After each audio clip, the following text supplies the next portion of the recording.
কি একজনে তো চুপচাপ কেন আজকে কোনো কথাবার্তা শোনা যাচ্ছে না? আমার লগে ফ্রেমটা করতে কইলাম, এটা তো করলাই না।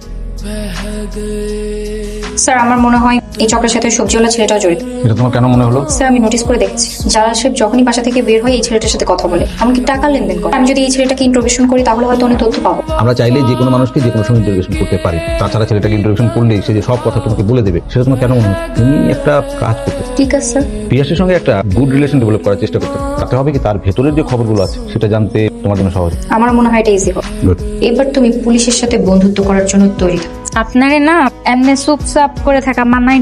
কেমনে মানায় আমার? আই লাভ ইউ 50 টাকা, তারপর ফুল নিয়ে আমারে প্রপোজ করেন, বারবার অ্যাকসেপ্ট করতে কও, ওইগুলাই মানা। আমি কি কানে সত্যি সত্যি ঠিকঠাক শুনতে সব? আপনার প্রপোজ অ্যাকসেপ্ট কইবার পারে, কিন্তু একটা শর্ত আছে। এই শর্ত কইলাম? এই যে আপনি বিভিন্ন বাড়ি সবজি দিতে যান না, আপনার লগে আমার নিতে হবে। এটা তো একটা সোজা শর্ত দিয়ে দিলা। এটা কোনো শর্ত হইলো? তুমি যাইবা আমার লগে, সমস্যা কি? তাহলে কি আপনি আমার লগে প্রেম করতে রাজি? আমি কি উদয় রাজি? আমি এক পায়ে রাজি। পিয়াস, কালকে কি আমার বাসায় একটু তাজা সবজি দিয়ে যেতে পারবা? ভাই আমি পারবো। উপরে এসে দিয়ে যেও, কিন্তু আমি নিচে নামতে পারবো না। কোনো সমস্যা নেই ভাই, সকাল সকাল সব পৌঁছাই যাবে। আচ্ছা ঠিক আছে। আচ্ছা তুমি তো এই লোকটার কাছে প্রতিদিন সবজি বিক্রি করো তাই না? তোমার লগে আমার নিয়ে যাবো। তো আমার লগে যাইবা, সমস্যা কি? আসলে হইছে কি, নতুন নতুন প্রেমটা শুরু হইছে না, তোমার সাথে থাকতে ইচ্ছে করতেছে। বুঝছি। তোমাকে তো একা আসতে বলেছিলাম, ওকে নিয়ে আসলে কেন? ওই ভাই আমরা তো বিয়ে করে ফেলছি। এটা তো খুব ভালো খবর। তো এত খুশির একটা খবর, বৃষ্টি ছাড়া কেন? তাজা তাজা সবজি লিয়েছি আপনার লেগে। ও হ্যাঁ, তোমাকে তো সবজি আনতে বলেছিলাম। ঘরে কিছু মেহমান আসবে তো, বয়সী রান্না বান্না করো। কি ব্যাপার, তুমি কোথায় গেছো? আর সবজি আমার হাতে যে সবজিগুলো ছিল ওগুলো রাখতে গেছি। ও আচ্ছা আচ্ছা। তুমি ওই বেটার ঘরের ভিতরে ঢুকলা কেমনে? কিছু চুরি করছো নাকি? আমি যে কি করতে গেছিলাম সেটা তুমি কিছুক্ষণের মধ্যেই বুঝতে পারবা, একটু অপেক্ষা করো সোনা। জি স্যার আমি কনফার্ম হয়েছি। হ্যাঁ স্যার আমি আগে জানতে তো অনেক আগেই এর বাসায় রেড ফেল, খুব দ্রুত পুলিশ ফোর্স পাঠান, ওকে অ্যারেস্ট করতে হবে। জি স্যার আমি ওয়েট করছি। তার লগে ফোনে কথা কইলা, সার সার করতো সবার পুলিশ এটা কইলা। আমি কি এটা এখনো বুঝতে পারো না? কি? আমি পুলিশ অফিসার। আমি যে তোমার ভালোবাসা লিয়েছি, আমার ভালোবাসা কি হইব? বলে যাও, আর তো কিছু করার নেই। হ্যাঁ ওটার আপডেট দিব।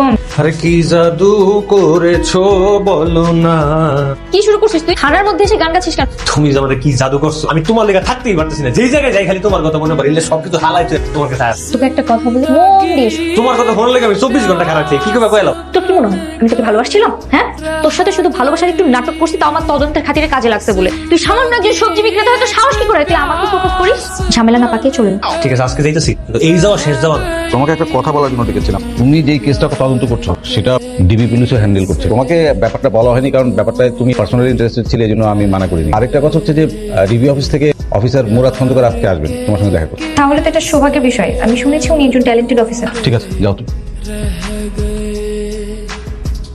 আপনি ইনভেস্টিগেশন অফিসার মুরাদ খন্দকার? এখন কি আমি বিয়ে করতে পারবো? আমি তোমার বিয়ের জন্য প্রপোজাল অ্যাকসেপ্টেড।